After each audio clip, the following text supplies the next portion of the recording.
अस्सलामुअलैकुम रहमतुल्लाहि व बरकातुहू। हमने अपनी कुछ वीडियो डिलीट कर दी थी साउंड के ख़राबी की वजह से, मतलब उसमें साउंड बहुत अच्छे नहीं आ रहे थे, तो कुछ वीडियो हमने डिलीट की थी। और उसमें एक वीडियो था ट्विन टावर्स के ऊपर, जब हमने एक दावत दिया था, तो अल्हम्दुलिल्लाह हमारे एक व्यूअर्स ने याद दिलाया कि भाई वो वीडियो आपका नहीं है, उसको आप फिर से बनाइए। तो मैं उसी के लिए ये वीडियो अपनी जो कारगुजारी है, सबसे बेहतरीन कारगुजारी थी हमारे दावत की, और मैं भूल गया था इसको रीलोड करना, तो मैं दोबारा इस वीडियो को बना रहा हूँ। और मकसद है ताकि लोग जो है इस कारगुजारी के जरिए उनके अंदर एक कॉन्फिडेंस लेवल आए कि भाई किस तरह से बातें हो सकती हैं या किस तरह के सिचुएशन पैदा होते हैं। हमारी एक मीटिंग थी IOCL के साथ दुलियाजान आसाम में। तो मीटिंग के बाद हम जैसा भी हम सब जानते हैं, जो भी प्रोफेशनल लोग होंगे वो जानते हैं कि मीटिंग होने के बाद शाम का जो टाइम होता है, जो लीजर पीरियड होता है, वो होता है एक्चुअली उनका पार्टी का टाइम होता है। और बेसिकली आप कहें कि शराब पार्टी या जो भी है, तो वो एक कॉमन सी चीज़ होती है। तो मुझे मालूम था कि ये लोग पार्टी कर रहे हैं, तो मैं अपने जो रूम है, गेस्ट रूम था, मैं अपना वहाँ जा करके अपना आराम कर रहा था और किताबें वगैरह कुछ पढ़ रहा था। शाम का वक्त था। तो एक साहब आए, कहने लगे सर आपको बुलाया जा रहा है, चलिए वहाँ पार्टी में। तो मैंने बोला भाई देखो मैं शराब नहीं पीता, इसलिए मैं वहाँ नहीं जा सकता। फिर वो थोड़ी देर बाद आ गया, बोला नहीं उनको ख़राब लग रहा है कि आप साथ में हैं और आप वहाँ पे नहीं हैं, तो आप आ जाएं, कुछ खा ही लें, आप कम से कम कुछ खाएंगे साथ में बैठ करके। तो मैंने बोला भाई मैं कुछ खाता भी नहीं। फिर उनको चला दिया। वो तीसरी बार फिर चलाया, तो मुझे लगा अब ये मुझे छोड़ेगा नहीं, लेकर के ही जाएगा। तो मैंने इरादा किया कि चलो चलते हैं, फिर हो सकता है कि हमें इनसे बात करने का ही मौका मिले, दावत देने का मौका मिले। तो मैं चला गया, मैं बैठा। तो मुझे मालूम था कि लोग छेड़ेंगे, ये एक नेचुरल सी बात है, बात कहीं से शुरू हो, चाहे वो पॉलिटिक्स हो, चाहे सोसाइटी की बात हो, लेकिन आकर के वो इस्लाम पे ख़त्म होगी। तो वैसा ही हुआ। वहाँ पे हमारे जो प्रोजेक्ट मैनेजर थे, जो वहाँ के दुलियाजान प्रोजेक्ट्स के जो मैनेजर थे, उन्होंने कुछ सवाल किए। तो सबसे पहला सवाल उनका था कि भाई आप लोग वज़ू बनाते हो तो ये इस तरह से क्यों करते हो। जनरली उन्होंने देखा होगा किसी को वज़ू बनाते, तो उनके जहन में ये बात आई कि समझ में नहीं आया कि क्या ये रिलीजन का पार्ट है, क्यों करते इस तरह से। तो मैंने बोला भाई मकसद है हाथ मुंह धोना, नमाज पढ़ने से पहले हाथ मुंह धोना, हाथ को धोना, मुंह को धोना, चेहरे को धोना, कुल्ली करना। तो ये मकसद है ताकि हम नमाज पढ़ने के लिए ये एक वज़ू जो है एक रिक्वायरमेंट है। तो आप हाथ चाहे ऊपर से पानी डाल लो, मग्गे से पानी डाल लो, कोई ज़रूरी नहीं ऐसे करना।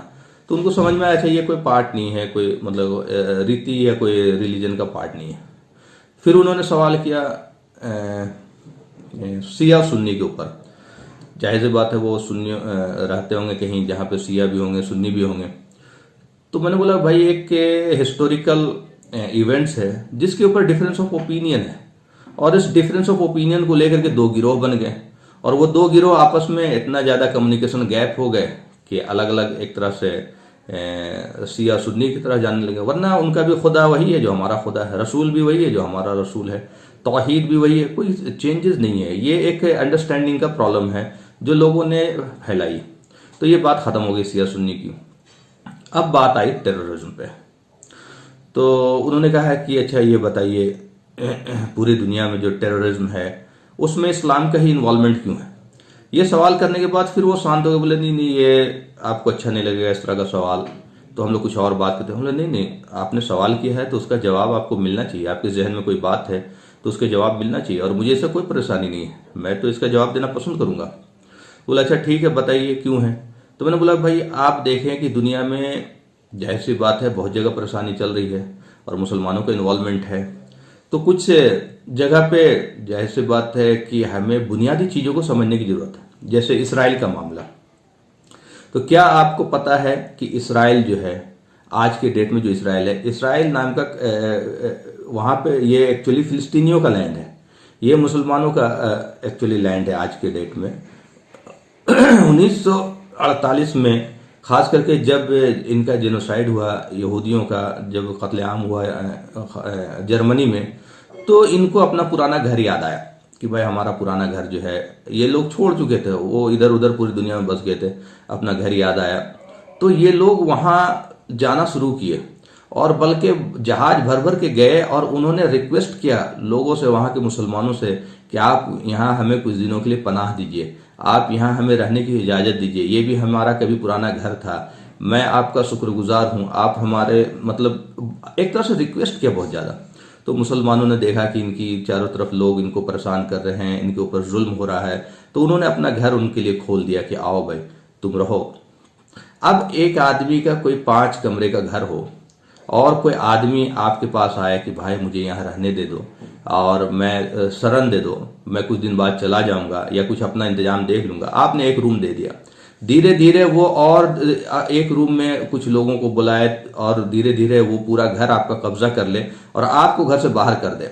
अब आप जब अपने घर के तकाजा करो कि भाई ये तो मेरा घर है, तो आपको ये आतंकवाद बोले, आपको ये टेररिस्ट बोले, तो आपको कैसा लगेगा? तो यही है मामला वहां पे। तो बड़ा चौंके वो।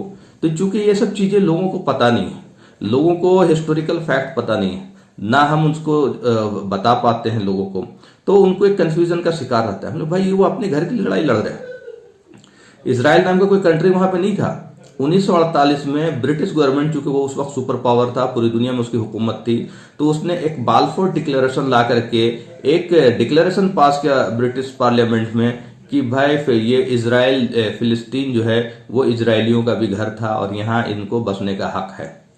ये है रीजन, ये है कानून जिसकी वजह से वहां लोग आकर के बसे।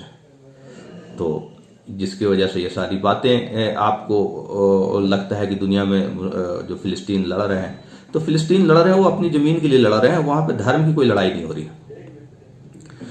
अब आप एक बात, उस वक्त जो ट्विन टावर्स का मसला जो था, मैंने बोला उनको बताया कि भाई क्या आपको पता है ट्विन टावर के बारे में? बोला हाँ हमें पता है, इन्होंने गिराया है मुसलमानों ने, जो भी उनके जहन में बात थी। तो मैंने बोला कि भाई ठीक है, वो सब तो एक अलग एस्पेक्ट है, आप भी सिविल इंजीनियरिंग बैकग्राउंड के हो, मैं भी सिविल इंजीनियर हूं, मैं स्ट्रक्चर इंजीनियर हूं, तो हम एक डिफरेंट एंगल से बात करेंगे। हम जब कोई बिल्डिंग डिजाइन करते हैं, कोई हाई राइज बिल्डिंग डिजाइन करते हैं, तो हम उसका बेस जो है नीचे, जितनी ऊंची बिल्डिंग होती है उतने ज्यादा हम उसका बेस नीचे ले जाते हैं ताकि उसको स्टेबिलिटी मिले हॉरिजेंटल फोर्सेस के अगेंस्ट, चाहे सिस्मिक हो, चाहे विंड हो, या कोई हॉरिजेंटल इम्पैक्ट हो, उसके लिए स्टेबिलिटी के लिए जरूरी है कि वो उसके नीचे जाए उसका फाउंडेशन। तो आप एक्सपेरिमेंट कर लो, कोई डंडा है, आप उसको आधा जमीन में उसको गाड़ दो, आप उस पर स्ट्राइक करो हैमर से, किसी चीज से, जो भी ताकतवर चीजों से स्ट्राइक करो, तो उसका मोड ऑफ फेलियर, इंजीन, चूंकि हम लोग इंजीनियर हैं और इंजीनियरिंग टर्म्स में बात करेंगे कि ये फेल कैसे होगा, तो मोड ऑफ फेलियर क्या होगा? ये एक टुकड़ा या तो टूट के गिरेगा या आधा डंडा गिर जाएगा, वो कभी ऐसे नहीं गिर सकता unless until you break the base. ये बात उनके जहन में समझ में आ गई कि भाई ये तो बात सही है, चाहे आप उससे मिसाइल से अटैक करो या हवाई जहाज से अटैक करो या हवाई जहाज टकरा दो, उससे कोई फर्क नहीं पड़ता। उसे गिरना ऐसे चाहिए था, इस तरह से टूटना चाहिए था, कुछ फ्लोर टूटना चाहिए था, या तो पूरी बिल्डिंग ऐसे टिल्ट होकर के गिर जाना चाहिए था। ये बिल्डिंग ऐसे कैसे गिरी? ये बिल्डिंग गिर ही नहीं सकती ऐसे जब तक आप उसके बेस को ब्रेक नहीं करेंगे। दूसरी फिलॉसफी यह है कि उसमें जहाज टकराया और उस जहाज की वजह से ईंधन निकला और उस ईंधन की वजह से ये बिल्डिंग पिघल गया और वो गिर गया। तो क्या किसी ने ये कैलकुलेट किया कि कितना ईंधन चाहिए था इस 100 स्टोरी बिल्डिंग को पिघलाने के लिए? क्या 1, 2 या 3 हवाई जहाज के ईंधन ये सफिशिएंट थे इस बिल्डिंग को पिघलाने के लिए? और वो हवाई जहाज काफी दूर से आ रहे थे जिसकी ईंधन खत्म हो चुकी होगी, और वो कोई ईंधन लेकर के आने वाला हवाई जहाज नहीं था, वो सवारी वाला हवाई जहाज था। दूसरा, मान लें for the sake of argument, ये मान लें कि ये जहाज टकराया, उसकी ईंधन निकला और उससे पिघल गया। फिर हम इंजीनियर होने के नाते, हम चूंकि लेमैन नहीं है, हमारा यही फील्ड है, हम स्ट्रक्चर इंजीनियर हैं, तो हम इसका मोड ऑफ फेल्यूर देखेंगे कि अगर इसमें उतना सफिशिएंट तेल आने के बाद भी अगर इसमें आग लग जाए तो उसका मोड ऑफ फेल्यूर क्या होगा। तो ये मोड ऑफ फेल्यूर, चूंकि ये स्टील बिल्डिंग है, तो ये स्टील बिल्डिंग जो है वो पिघलेगा, वो इस तरह से पिघल के मुड़ जाएगा, इस तरह से मुड़ जाएगा, थोड़ा सा इधर झुक जाएगा, थोड़ा सा इससे गिर आकर के चिपक जाएगा, लेकिन ये पूरी बिल्डिंग ऐसे कोलैप्स नहीं कर सकती, मुमकिन ही नहीं है unless until you break the base, जब तक आप उसका बेस न तोड़ो। इन लोगों के हाथ में जो शराब के गिलास थे, अगला घोट कोई ले ही नहीं पाया है। वो बात इतनी सीरियस और इतनी इंटरेस्टिंग हो चुकी थी कि इनको लगने लगा था कि भाई ये जो बातें बोल रहा है ये तो हमने कभी सोचा ही नहीं, ये तो कभी जहन में आया ही नहीं, और बीइंग ए सिविल इंजीनियर हम इसको नकार भी नहीं सकते। तो उन्होंने बोला ये तो बिल्कुल हैरत वाली बात आप बता रहे हैं, आप ये कहना क्या चाहते हैं इसमें? तो मैंने बोला मैं ये कहना चाहता हूँ कि इसमें एक कॉन्स्पिरेसी था, ये कॉन्स्पिरेसी के तहत गिराया गया। बहुत सारे स्ट्रक्चर इंजीनियर्स और रिसर्चर्स के वहाँ पे ऑलरेडी रिसर्च आ चुके हैं कि ये गिर नहीं सकता है इस जहाज के टकराने से। तो हमें और आपको एक एंगल से चीज़ों को नहीं देखना चाहिए। हम चूंकि वो चीज़ सुनते हैं या वो चीज़ जानते हैं जो हमें मीडिया प्रोपेगेट करती है या जो कुछ एजेंसी प्रोपेगेट करना चाहती है, हम उसके तह में जा ही नहीं पाते। और आम आदमी के लिए ये मुमकिन भी नहीं कि उसके तह में जाए। लेकिन सच्चाई एक न एक दिन खुलकर बाहर आती है। अमेरिका में ट्विन टावर्स के बाद सबसे ज़्यादा लोगों ने इस्लाम कबूल किया। वो क्यों कबूल किया इस्लाम? इसलिए कि जो झूठ फैलाया गया था ट्विन टावर्स का, वो धीरे धीरे उनके ऊपर खुलने लगा, उनके अंदर क्यूरियोसिटी बढ़ने लगी, उनके अंदर इस्लाम समझने की क्यूरियोसिटी बढ़ने लगी। वो लोग खुद कुरान पढ़ने लगे। दिक्कत यह है कि लोग खुद से कुरान नहीं पढ़ते, सुनी सुनाई बातों पे भरोसा करते। जब उन्होंने कुरान पढ़ना शुरू किया, इस्लाम को समझना शुरू किया, तो उनको रियलाइज हुआ कि ये बहुत बड़ी कॉन्स्पिरेसी का पार्ट है। ये चीज़ें इन्होंने इस्लाम को समझने में, उनको उस क्यूरियोसिटी ने इस्लाम को समझने में बहुत आसानी की। तो इसी तरह जब हमारी बात ख़त्म हो गई, वो जो शराब पार्टी चल रहा था, वो लोग एक घूंट भी अगला नहीं पी पाए। मैं भी अपना रूम में चला गया और वो पार्टी भी ख़त्म हो गई। सुबह मैं करीब फजर के टाइम में देखा कि कोई शख्स जो है नॉक कर रहा बहुत तेज़ी से। तो मैंने देखा वही हमारे प्रोजेक्ट मैनेजर साहब हैं, वो नॉक कर रहे थे। मैंने, सर आप इतना सुबह सुबह? बोला, अरे मैं रात भर सोया नहीं, आपकी बातों ने मुझे सोने नहीं दिया, मैं आपसे कुछ बात करना चाहता हूँ। तो मुझे लगा, समझ में आ गया ये क्या बात करना चाहते हैं। तो वो बेसिकली इस्लाम को समझना चाहते थे। फिर मैंने उनको तौहीद बताया, रिसालत बताया, मोहम्मद सल्लल्लाहु अलैहि वसल्लम कौन है बताया, अल्लाह का डेफिनेशन कौन है बताया, ज़िंदगी का मकसद क्या है बताया, मरने के बाद क्या होगा। और ये सारी इंसानियत के लिए एक ही चीज़ होगी, दो नहीं होगी। ऐसा नहीं कि मैं ख़ास हूँ कि मेरे लिए दोज़ख और जन्नत बनाए रखा है। कानून यूनिवर्सल होगा। रब एक है तो उसका कानून एक होगा, और रब एक है तो उसके द्वारा जो इल्म दिया गया है दूतों के जरिए, वो भी एक है। और एक ही रब की उपासना, एक ही रब की बंदगी होगी। और कैसे करेंगे? जैसे रसूल बताते हैं। तो आखिरी रसूल, हमारे ज़माने के रसूल कौन है? मोहम्मद सल्लल्लाहु अलैहि वसल्लम। उन्होंने ये नहीं कहा कि मैं खुदा हूँ या मैं ईश्वर हूँ। उन्होंने कहा कि हम सब का रब एक है। और वो कैसा है? वो अकेला है, बेनियाज है, आत्मनिर्भर है, न किसी से जना गया है, न किसी से जना जाता है। वो इंसानी स्वरूप नहीं है। इंसान के माता पिता होते हैं, संतान होते हैं, बच्चे होते हैं, और इंसान को जीवन दिया जाता है, मृत्यु आती है। वो जीवन और मृत्यु से परे है, और उसके जैसा ही कोई नहीं। वो बियॉन्ड इमेजिनेशन है, बियॉन्ड परसेप्शन है, बियॉन्ड कंप्रेंशन, परिकल्पना से ही बाहर है। और वो उसे न नींद आती है, न ऊँघ आती है। अलहाई वो जिंदा है, वो हमारे इतना करीब है जितना गर्दन का नस। तो ये बात उनको काफ़ी अपील की। फिर वो प्रोजेक्ट मैनेजर साहब ने कहा कि आप हमें किताबें भेजिए, आप कुछ मटेरियल भेजिए, मैं और पढ़ना चाहता हूँ, मैं और स्टडी करना चाहता हूँ। तो मैं उनको सॉफ्ट कॉपी मेल के जरिए भेजता रहा, वो स्टडी करते रहे। फिर एक बार उन्होंने मुझे फ़ोन किया।